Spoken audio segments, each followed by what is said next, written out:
dhaman. Keuntungan itu adalah imbalan atas kesiapan antum untuk menanggung kerugian. Kalau usaha terjadi kerugian, usaha mengalami kerugian, siapa yang nanggung kerugian ini? Saya. Maka berarti itu adalah bukti bahwasanya antum berhak. Itu alasan antum berhak mendapatkan bagian dari keuntungan. Namun bila kalau ada rugi, ya antum modal harus kembali utuh. Maka yang terjadi adalah riba, utang piutang yang berbunga. Dan ini silahkan antum datang ke perbankan yang mengatakan syariat atau BMT syariat atau apa saja. Silahkan datang. Tanyakan, kalau nanti saya dengan modal dari bapak ini rugi, bagaimana konsekuensinya? Ya, modal kembali pak. Ini yang terjadi. Kalau dalam syariat tidak. Mau dapat keuntungan, ya boleh. Namun resiko pun harus siap nanggung. Kenapa? Kerugian usaha dalam Islam itu bukan hanya faktor human error, bukan hanya faktor kesalahan manusia saja, namun sampai faktor-faktor alami. Gempa bumi, kecelakaan, macam-macam itu termasuk faktor yang menyebabkan kerugian. Dan itu di dalam Islam termasuk hal yang dipertimbangkan. Nah, kalau terjadi kerugian, maka pemodal harus menanggung. Dialah, kalau dia pemodal siap menanggung kerugian, maka berarti dia berhak untuk mendapatkan keuntungan. Nah, di dalam konsep ekonomi syariat yang sekarang dikembangkan, mereka mengatakan kerugian ditanggung bersama-sama. Artinya kalau modal 100 juta, ternyata di akhir usaha rugi 20 juta, maka mereka mengatakan ditanggung sama-sama. Bukan dalam pengertian 10 juta rugi, tidak. Yang dimaksud bersama-sama oleh para pakar ekonomi zaman sekarang ini kamuflase. Mereka mengatakan ditanggung bersama-sama ialah kami menanggung rugi. Dalam artian apa? Uang ini kalau kami depositokan telah mendapat bunga sekian.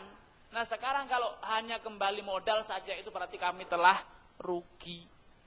Itu kamuflase mereka seperti itu. Makanya mereka mengatakan kerugian ditanggung bersama-sama. Mereka tidak mau mengatakan kerugian ditanggung pemodal. Kenapa? Mereka ingin mengelabui kita. Oh berarti sudah menerapkan konsep syariat. Tidak. Bukan konsep syariat yang mereka terapkan. Yang mereka terapkan adalah konsep riba. Kerugian murni ditanggung oleh pelaku usaha. Karena mereka memiliki pola pikir penjajah. Jadi kalau uang ini saya kelola sendiri, pasti untung. Inilah doktrin mereka. Jadi kalau Anda menggunakan uang saya dan ternyata kembali modal setelah 1 tahun tanpa ada untung, berarti kami telah rugi selama 1 tahun. Padahal tidak rugi. Modal kembali utuh kok rugi. Ini pola pikir tadi, Qarun. Mereka memahami kalau mereka bekerja, mereka usaha pasti untung. Kenapa? Keuntungan itulah hasil dari kecerdasan mereka. Mereka mengira bahwa mereka adalah orang-orang cerdas, mereka punya sistem, mereka punya potensi, mereka punya skill. Sehingga mereka berkeyakinan bahwa dengan modal ini pasti untung. Mereka sejatinya adalah para penerus Qarun.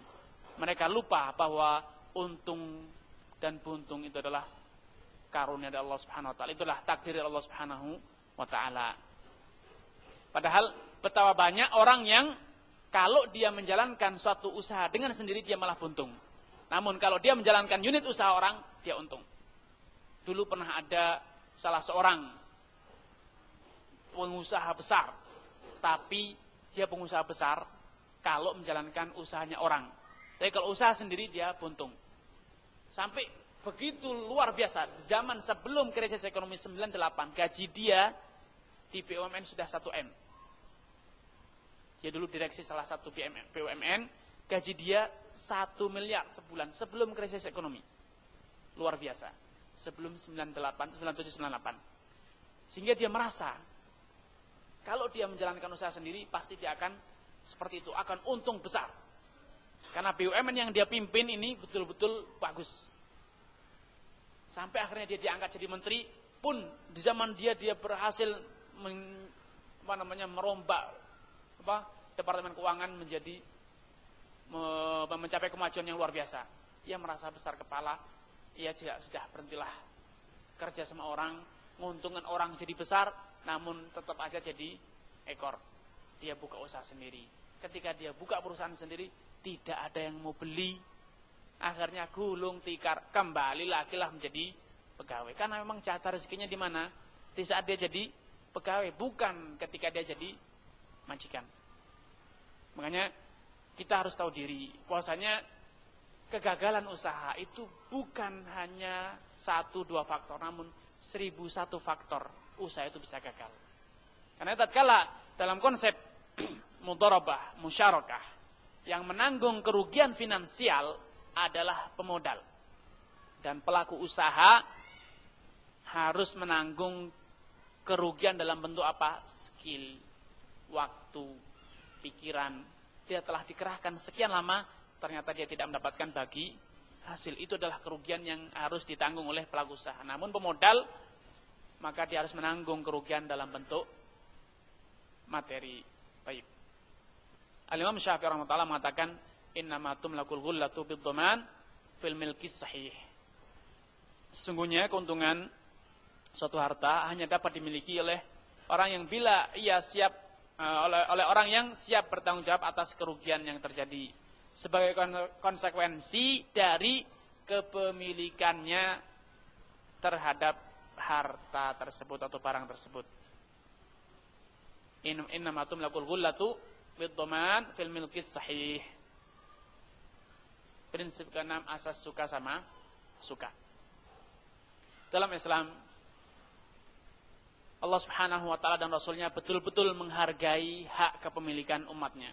Karenanya tidak boleh ada pemaksaan kehendak, jual beli yang tidak didasari oleh rasa suka sama suka dengan paksaan.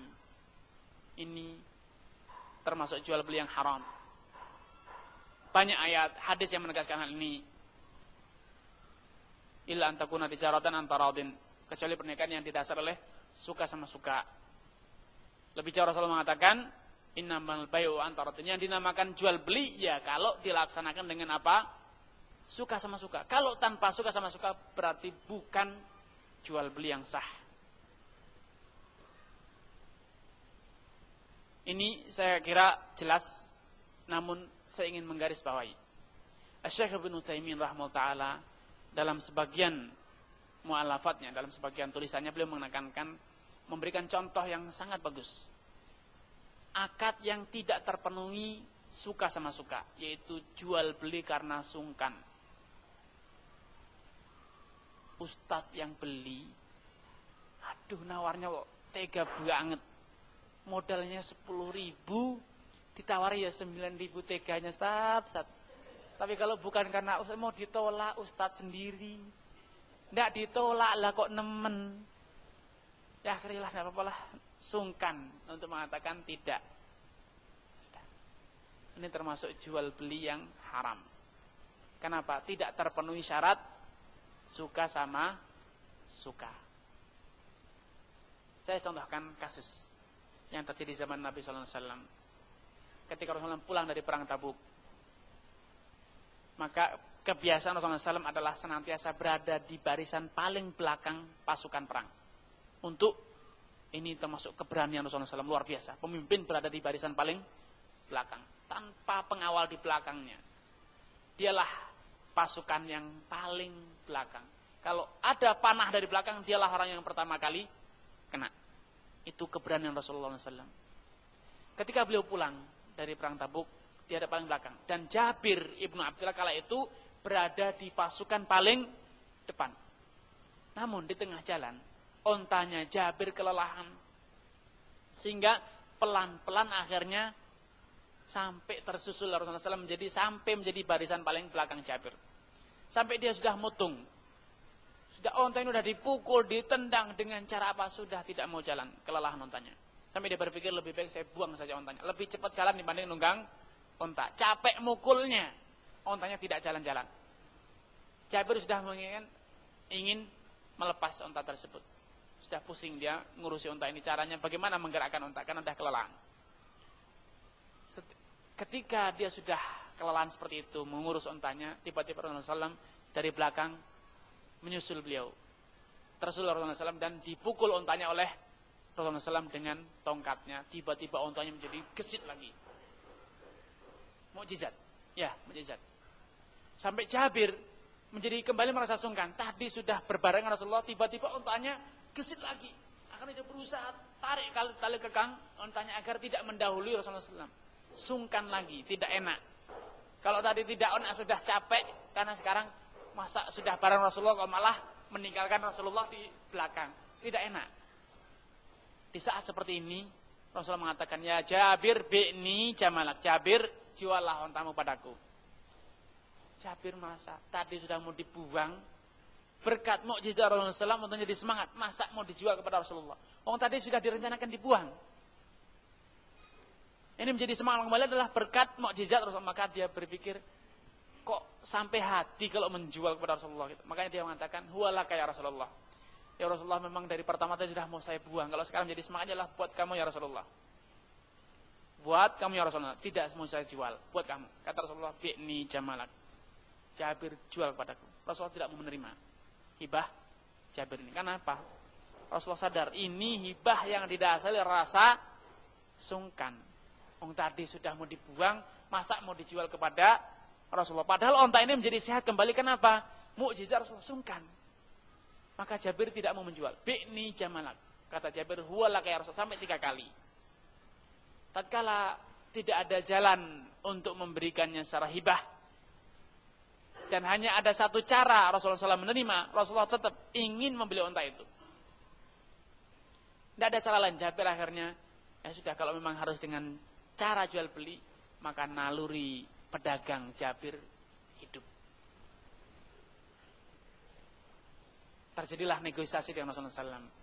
Bi'ni bi khamsati uqiyah, kata Rasulullah SAW, jual padaku dengan 5 uqiyah. 5 uqiyah itu sekitar 575 atau 595 gram perak. Namun naluri pedagang, kalau onta dijual, lah dia harus pulang ke Madinah dengan apa? Ontanya sudah dijual. Kalau onta ini dijual, masa dia harus jalan kaki? Sudah punya onta sehat, masa harus jalan kaki? Lah kalau tadi memang iya, onta sudah jelek, nak bisa jalan, mendingan jalan kaki lebih cepat. Kalau sekarang punya onta bagus, masa harus jalan kaki? Naluri pedagang. Akhirnya apa solusi yang ditemukan Jabir? Dia bersyarat, ya Rasulullah, saya jual namun dengan syarat. Ala an yakuna li dhahranahu ilal Madinah. Saya boleh tetap menunggangi sampai Madinah. Naluri pedagang bersyarat. Tidak boleh ada kata sungkan dalam jual beli.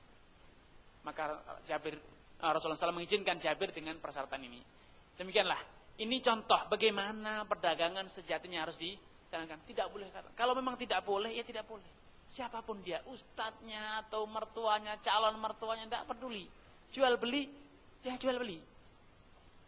Lupakan status di dalam jual beli. Siapa? Ya sudah, kalau memang jual ya jual, kalau beli beli. Prinsip yang terakhir yang ketujuh, harus transparan dan jujur. Tidak boleh dalam jual beli ada menutupi aib, kekurangan, menutupi cacat, atau menyembunyikan. Ini trik-trik para pedagang yang sering kita lihat. Para pedagang ini hobi banget. Kenapa? Dengan cara ini, terutama kaum wanita. Kaum wanita sering menjadi korban praktek-praktek yang tidak transparan. Lihat kalau ada pengumuman big sale up to 17%. Big sale up to 17%, 70%, hingga diskon hingga 70%. Yang paling kelabakan pertama adalah kaum wanita. Wah, ini diskon harga yang 100.000 bakal menjadi 30.000. Cuci gudang. Gudangnya tidak pernah dicuci. Tetap aja debuan. Diskon sekian persen.